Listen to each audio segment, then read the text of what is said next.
بسم اللہ الرحمن الرحیم۔ السلام علیکم ورحمۃ اللہ وبرکاتہ۔ جمعہ کا دن رسول اللہ صلی اللہ علیہ وآلہ وسلم کا فرمان با کرینہ ہے۔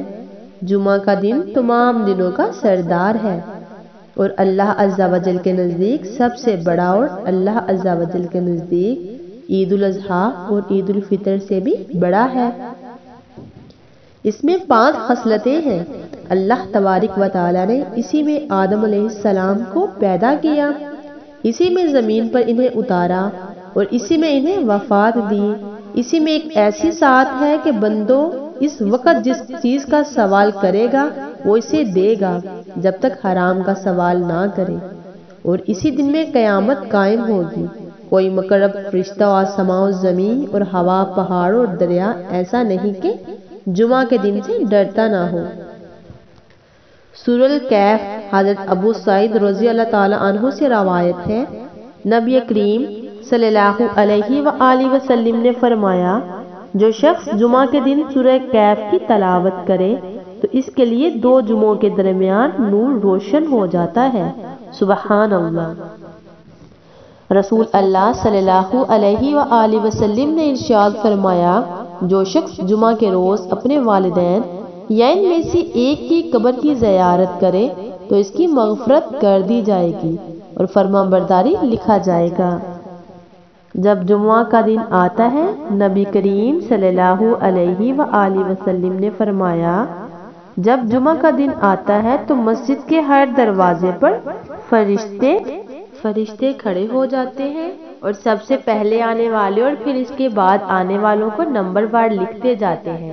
پھر جب امام خطبے کے لیے منبر پر بیٹھ جاتا ہے تو یہ فرشتے اپنے رجسٹر بند کر لیتے ہیں اور ذکر سننے لگ جاتے ہیں۔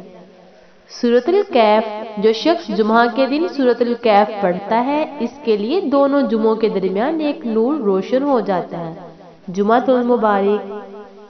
جمعۃ المبارک فرمان مصطفیٰ صلی اللہ علیہ وآلہ وسلم، جو شخص بروز جمعہ سورۃ الکہف پڑھے اس کے لیے دونوں جمعوں کے درمیان نور روشن ہو جاتا ہے۔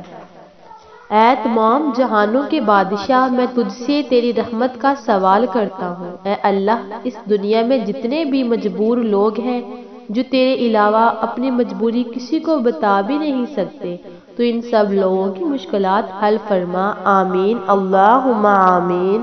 نماز جمعہ کو چھوڑنے کی وعید۔ مفہوم حدیث، رسول اللہ صلی اللہ علیہ وآلہ وسلم نے ارشاد فرمایا، لوگ جمعہ کی نماز چھوڑنے سے باز آ جائیں، نہیں تو اللہ تبارک و تعالی ان کے دلوں پر مہر لگا دے گا، پھر وہ غافلوں میں سے ہو جائیں گے۔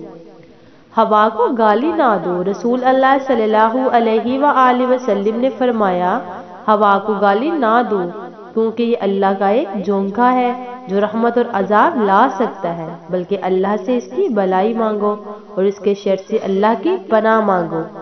ہماری اس طرح کی اور ویڈیوز دیکھنے کے لیے ہماری ویڈیوز کو لائک کیجیے اور ہمارے چینل کو سبسکرائب کیجیے تاکہ ہماری ہر آنے والی ویڈیو آپ تک آسانی سے پہنچ سکے۔